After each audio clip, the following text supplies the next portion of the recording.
Buenas noches, hermanos. Les invito a que oremos a nuestro Dios.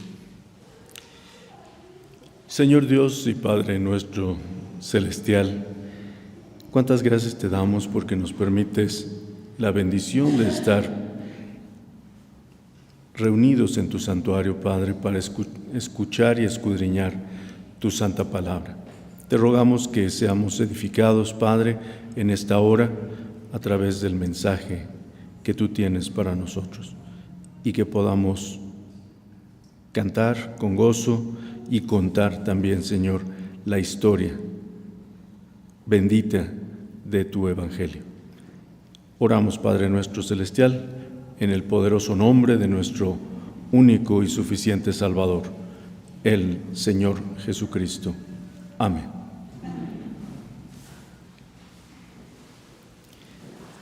Bien, hermanos, y pues ya mañana es diciembre y desde hoy ya estamos celebrando, ya tenemos adorno navideño y por lo mismo el Señor me ha motivado a que empecemos a escudriñar su palabra respecto de algunos datos importantes y muchas veces desconocidos del advenimiento del Señor Jesucristo. Hace unas semanas tuvimos el instituto acerca de las fiestas paganas y cómo eran contrarias a la palabra de Dios. Tuve el privilegio de dar el estudio a los niños y adolescentes y les platiqué una parte de la historia que vamos a ver hoy justamente, que cuando lo comenté con mi mamá, estábamos platicando y le comenté a mi mamá que había dado esa parte de la historia a los niños, dijo, ay, pues deberían haberlo escuchado todos los hermanos. Y por eso estoy haciendo caso a mi madre y lo vamos a compartir en esta hora. Porque yo les decía a los chiquitos, y se recordarán ellos, algunos están aquí todavía presentes, les dije que en el caso de las fiestas paganas, cómo es que el Halloween, instituido por los druidas, que es la casta sacerdotal de los celtas en Europa, coincidía tan cercanamente con el Día de Muertos instituido por los aztecas en América. ¿Cómo es posible que las fechas fueran tan semejantes, tan adjuntas, tan pegadas? Y les dije, no es casualidad, no es casualidad. Y no es casualidad por lo que vamos a analizar el día de hoy.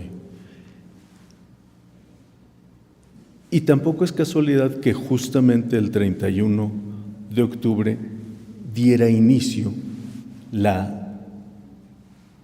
el movimiento de la Reforma, con la acción de Martín Lutero poniendo sus 95 tesis en la puerta de la Universidad de Wittenberg. Tampoco es casualidad. Todo apunta a lo que vamos a ver a continuación. Y quiero primero, hermanos, antes de que leamos nuevamente o veamos el pasaje que acabamos de leer de Lucas 1, que vayamos rápidamente, brevemente, a la epístola a los Romanos, en su capítulo 15, versículo 4. Seguramente muchos de ustedes recuerdan este pasaje, pero quiero que lo traigamos a la memoria para fundamentar lo que vamos a empezar a estudiar. Dice, porque las cosas que antes fueron escritas para nuestra enseñanza fueron escritas, para que por la paciencia y por la consolación de las Escrituras tengamos esperanza. Porque las cosas que antes fueron escritas para nuestra enseñanza fueron escritas. para nuestra enseñanza fueron escritas. Y esto es muy importante, hermanos. Yo estoy cierto que cotidianamente, a lo largo de nuestras vidas, hemos leído Lucas 1 en estas fechas navideñas. Lo que muy pocas veces nos percatamos es que este pasaje en particular nos dice mucho más de lo que escuchamos o que leemos respecto de la historia. Nos cuenta una historia mucho más profunda.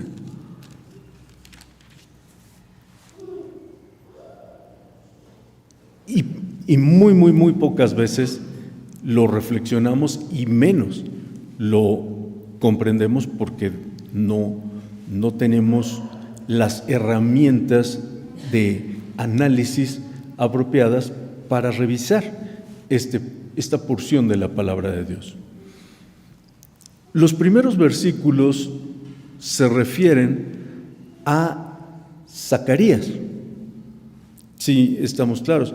Se refieren a Zacarías, a la anunciación que el ángel Gabriel le hace a Zacarías de que tendrá un hijo, siendo él y su esposa Elizabeth, ambos ya entrados en días, dice la palabra de Dios. Y esa es la anécdota, eso es lo que cuenta, relata, digámoslo así, el capítulo 1 del Evangelio según San Lucas. Sin embargo, esta misma historia de Lucas nos relata una historia que tiene que ver con la fecha del nacimiento del Señor Jesucristo. Y esto casi nunca lo analizamos. Dice la palabra de Dios, fíjense ustedes, hermanos, en el versículo 5 de Lucas 1. Hubo en los días de Herodes, rey de Judea, un sacerdote llamado Zacarías, de la suerte de Abías, y su mujer de las hijas de Aarón, llamada Elizabeth. Aquí parece que simplemente la palabra de Dios o nuestro hermano Lucas nos está presentando a nuestro hermano Zacarías como sacerdote, pero está diciendo mucha más información de solamente Zacarías, Elizabeth no tenían hijos. Dice que era un varón sacerdote, ¿cierto? Y dice de la suerte de Abías. ¿Y esto qué quiere decir? Lo leemos y decimos, pues sí, de la suerte de Abías. Pero ¿qué quiere decir esto de la suerte de Abías? Resulta que en el tiempo del rey David, el rey David organizó a todos los sacerdotes por familias. Y se hizo un sorteo para ver cuándo le correspondía a qué familia ministrar en el templo, para que no se hicieran bolas. Se organizaron, se hizo este sorteo y la suerte de Abías cayó como la octava. Vamos a ver esto en Primero de Crónicas, capítulo 24, por favor, hermanos. En el Primero de las Crónicas, capítulo 24, dice a partir del versículo 3, vean ustedes. Y David los repartió, siendo Sadoc de los hijos de Eleazar y Ahimelech de los hijos de Itamar, por sus turnos en su ministerio. Y los hijos de Eleazar fueron hallados, cuanto a sus principales varones, muchos más que los hijos de Itamar, y repartiéronlos así. De los hijos de Eleazar había 16 cabezas de familias paternas, y de los hijos de Itamar, por las familias de sus padres, 8. Hasta ahí ahorita. Es decir, ¿cuántas familias eran? 16 más 8 son 24. ¿Cuántos meses tiene un año? 12. Esto quiere decir que las familias, al ser sorteadas, iban a ministrar 15 días cada familia, porque ministraban 2 familias por mes, para que las 24 familias ministraron a lo largo de todo el año. ¿Sí estamos claros? ¿Sí? Este ministrar en el templo empezaba con el año judío en el mes de Nisan o el mes de Aviv, que es el equivalente a nuestro mes de abril. ¿Sí? Abril, marzo, abril más o menos. Recordarán ustedes que la Semana Santa a veces cae en marzo, a veces cae en abril, por esta razón, porque se celebra cuando se celebraba la Pascua en el primer mes. ¿Sí estamos claros? Por eso cambia a veces a marzo, a veces a abril. El mes de Aviv es el primer mes del año judío. Y si leemos en el versículo 10, de aquí de primero de las Crónicas 24, dice: la séptima por Cos, la octava por Abías. Es decir, la segunda mitad del cuarto mes estaba ministrada por la suerte de Abías en el sacerdocio levítico, en la administración en el templo. Es decir, si estábamos en abril, mayo, junio, julio, aproximadamente la segunda quincena de julio, estaba Zacarías ministrando. Cuando fue el anuncio del ángel Gabriel a Zacarías.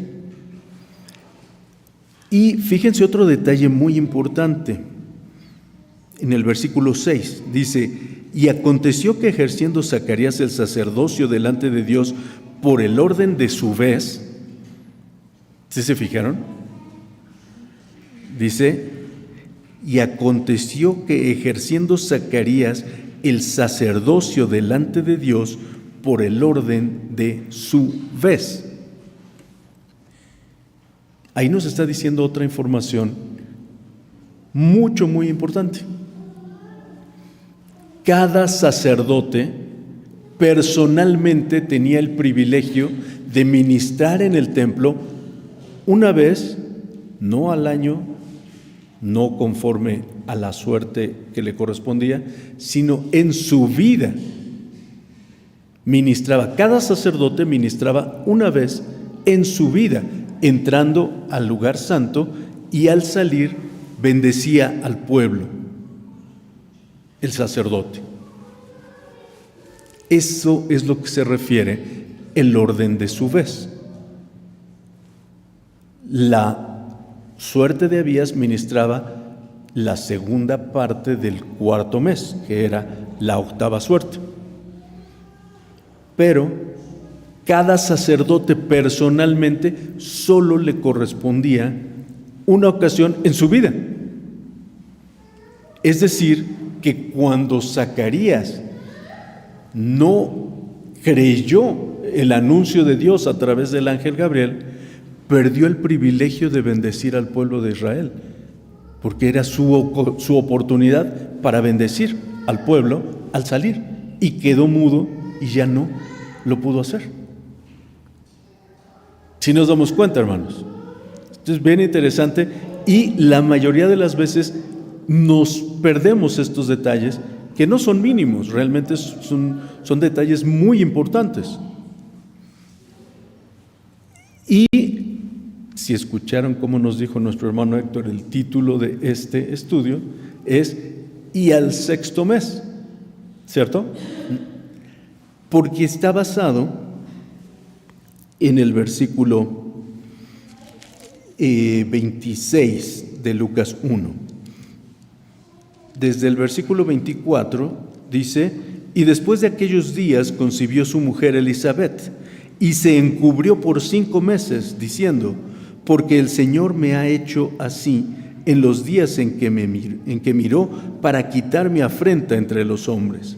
Y al 6º mes del embarazo de Elizabeth, el ángel Gabriel fue enviado de Dios a una ciudad de Galilea llamada Nazaret.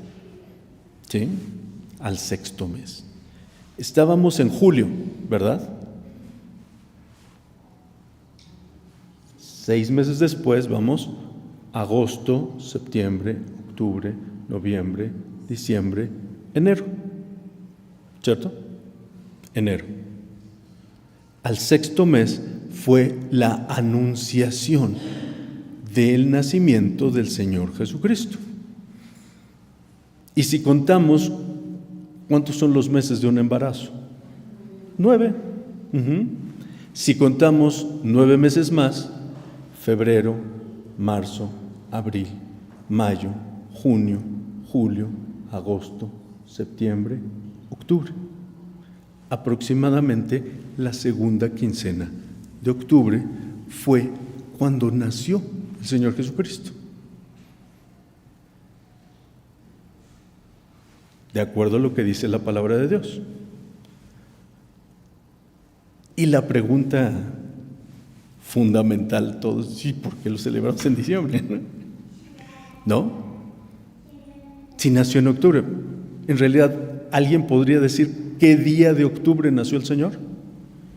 No, aproximadamente en la segunda quincena de octubre o en la primera de noviembre, aproximadamente alrededor de esos días. ¿Por qué lo celebramos en diciembre? Primero porque no sabemos el día preciso, y esto por Dios, que fue muy sabio, porque si supiéramos el día preciso, sería adorado el día y no Dios. ¿No? ¿No les parece que así sucedería? Que sería adorado el día que nació el Señor y no el Dios que envió a su Hijo a nacer, y no el Hijo que nació para morir por nuestros pecados y resucitar para darnos vida eterna. De esa forma Dios no nos dejó conocer el día preciso, el día exacto. Lo desconocemos.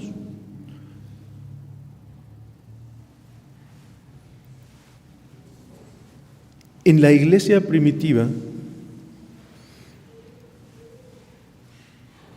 sí se reunía la iglesia los primeros días de la semana, es decir, el domingo, como nosotros lo hacemos, en conmemoración y en recordatorio del portento de la resurrección de nuestro Señor Jesucristo. Unos siglos después, como 3, el emperador romano, hoy se me olvidó su nombre, Constantino oficializó el cristianismo como religión del Imperio Romano. Pero realmente no eran los verdaderos seguidores de Cristo, sino fue una versión romanizada, literalmente, de los dioses paganos convertidos, si digamos así, convertidos al cristianismo hasta nuestros días. El catolicismo romano sigue siendo romano. Estamos claros con esto. La realidad es que fue un engaño, fue una mentira esta oficialización del cristianismo como religión del imperio. Pero en este contexto, el Imperio Romano tenía unas fiestas que le llamaban Saturnalias, porque eran fiestas dedicadas a Saturno. Y estas fiestas le llamaban a Saturno el Sol Invicto, Sol Invictus. Y fue en realidad un movimiento de reforma valga el concepto, de parte de los verdaderos hijos de Dios, que empezaron a celebrar al verdadero sol de justicia. Y esto vamos a ver lo que dice la palabra de Dios en Malaquías 4. En Malaquías 4, recordemos que Malaquías es el último libro del Antiguo Testamento. Es, digamos, el cierre antes de 400 años de silencio, iba a decir silencio bíblico, pero más bien silencio de Dios en cuanto a su revelación. Y Zacarías dice lo siguiente a partir del versículo 2, en el capítulo 4. Mas a vosotros, los que teméis mi nombre, nacerá el sol de justicia, y en sus alas traerá salud, es decir, salvación. Y saldréis y saltaréis como becerros de la manada, y hollaréis a los malos, los cuales serán ceniza bajo las plantas de vuestros pies, en el día que yo hago, ha dicho Jehová de los ejércitos. A vosotros, los que teméis mi nombre, nacerá el sol de justicia. Y es este versículo que sustenta y fundamenta una idea contrapuesta a la romana de la Saturnalia, que se celebraba el 25 de diciembre. Y es por esta razón que nosotros celebramos Navidad el 25 de diciembre, porque celebramos al sol de justicia que nació, porque es digno no solo de celebrar, sino digno de recordar año con año y literalmente día con día el nacimiento de este sol de justicia que traería la salvación. Y trajo la salvación, tan fue así que ustedes recordarán que al estar en la cruz colgado el Señor Jesucristo, Él dijo, consumado es. Es decir, el plan perfecto de salvación ha sido completado con la muerte y resurrección del Hijo de Dios, de Cristo Jesús, Señor nuestro. Por eso celebramos el 25 de diciembre. Recientemente ha habido movimientos que supuestamente cristianos, y digo supuestamente cristianos porque no celebran el nacimiento de Cristo, que han venido diciendo que celebrar Navidad el 25 de diciembre es una Saturnalia, que es una idea pagana. No, hermanos. Esa es una idea que Satanás quiere meter en la iglesia, pero no es la realidad. A los que teméis mi nombre, nacerá el sol de justicia, y en sus alas traerá salud, y saldréis y saltaréis como becerros de la manada. Nosotros celebramos al verdadero sol de justicia, al que fue profetizado por Zacarías y que se cumplió. Quizá no un 25 de diciembre, eso puede ser cierto. Ya vimos que no fue un 25 de diciembre. Y de hecho eso contextualiza a los pastores en el campo, porque en diciembre en Judea hay nieve y los pastores no están en los campos haciendo que pasten las ovejas. Las ovejas están resguardadas en sus rediles, protegidas del frío invernal. Pero en octubre es, de hecho, la mejor época para visitar la Tierra Santa. No hace demasiado calor, no hace frío, y es un tiempo muy agradable para estar apacentando a las ovejas. en cuanto a clima se refiere. Ya entendimos eso. Ahora entendemos también y contextualizamos por qué lo celebramos el 25 de diciembre.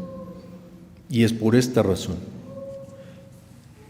Y esto no es una idea reciente. Como se los dije, desde la iglesia primitiva surgió esto como un movimiento contrario al paganismo rampante romano para verdaderamente celebrar al sol de justicia. ¿Sí estamos claros, hermanos? Nos damos cuenta de cuánta información está en la palabra de Dios y leemos en la palabra de Dios, pero muchas veces no ponemos mucha atención o no sabemos de lo que se trata y tampoco nos lo preguntamos.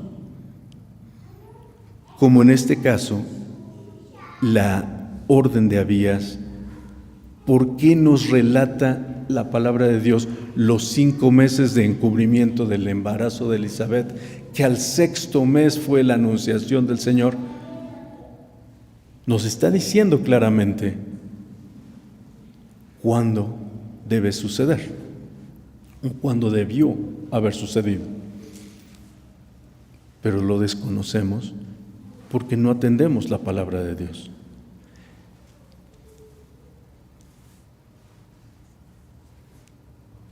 Y bueno, hay un detalle más justamente que tiene que ver con el árbol. Estas personas, les iba a decir hermanos, pero pues no son hermanos si no creen en el Señor realmente. Estas personas dicen que el tener la celebración con un árbol tiene una raíz pagana. Y en cierta manera tienen razón en que la adoración pagana tiene que ver con los árboles. Ustedes recordarán que en todos los tiempos que el pueblo de Israel adora a los Baales, la palabra de Dios se refiere a los altos. Y si ustedes recuerdan la historia de Gedeón, especialmente nuestros hermanos del grupo varonil, Gedeón se ganó el mote de Jerobaal, si recuerdan. ¿Por qué? Porque derribó el bosque en donde se adoraba a Baal, el bosque que tiene que ver con los árboles. Sí, es correcto. La adoración pagana tenía que ver con estos lugares boscosos, con los árboles, y todavía en nuestros días la adoración pagana tiene que ver con los árboles. Es cierto. Pero ese no es el fundamento, ese no es la razón por la que nosotros, cristianos, hijos de Dios, celebramos la Navidad con un árbol de Navidad. Eso es real, lo que acabo de mencionar es real, pero no es la razón por la que nosotros tenemos un árbol para celebrar la Navidad. De hecho, el árbol en las Navidades, de hecho los árboles que se ocupaban originalmente para hacer árboles de Navidad, son estos árboles que se les conoce como siempre verdes. No sé si han escuchado ese término, seguramente sí. Estos árboles siempre verdes que permanecen de esa coloración aun cuando pasa el otoño, aun cuando pasa el invierno, y quedan incluso literalmente cubiertos de nieve, pero no pierden su color verde. Siguen siendo fuertes, siguen siendo sanos, erguidos, fortalecidos, aún en medio del invierno terrible. Los inviernos europeos tienen estas características que son extremadamente fríos, nevados, pero el árbol permanece no solo verde, sino firme. Y esto vino a ser un símbolo de la fidelidad de Dios y la fidelidad del cristiano a nuestro Dios y la fidelidad de Dios para el cristiano. Aún en medio de las tormentas invernales, aún en medio de la oscuridad más prevaleciente, estos árboles se mantenían erguidos, firmes y florecientes, verdes todavía. Ese es el símbolo que nosotros retomamos, la fidelidad de Dios representada en un árbol siempre verde. No los árboles paganos, no los árboles que utilizaban los paganos para adoración a sus propios dioses. No, porque además ni siquiera nosotros adoramos al árbol, no. El árbol es un símbolo de la fidelidad permanente del Rey de Reyes y Señor de Señores al que celebramos en la Navidad. ¿Sí estamos claros, hermanos? Y esto es muy importante que lo tengamos bien claro, porque de repente estos movimientos llegan a tener auge o se les llega a dar oído en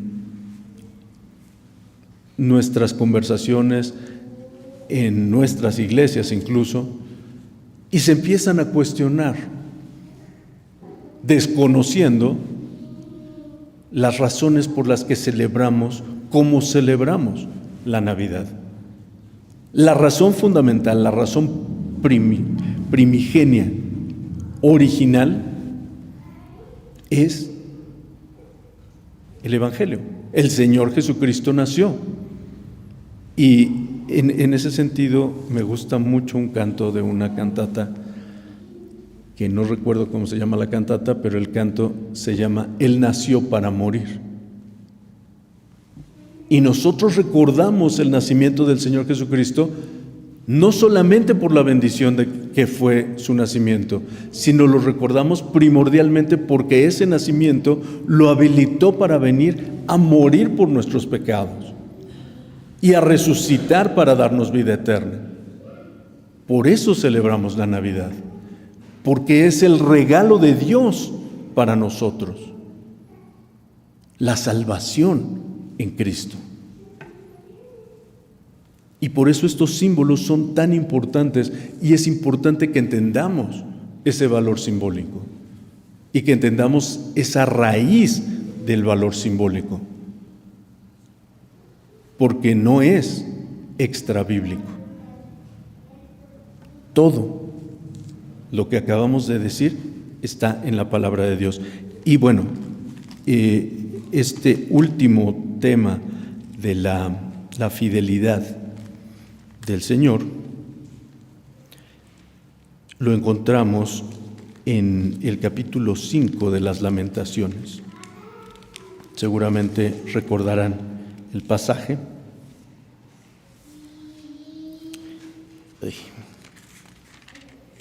Perdón. Es que no traigo mi Biblia.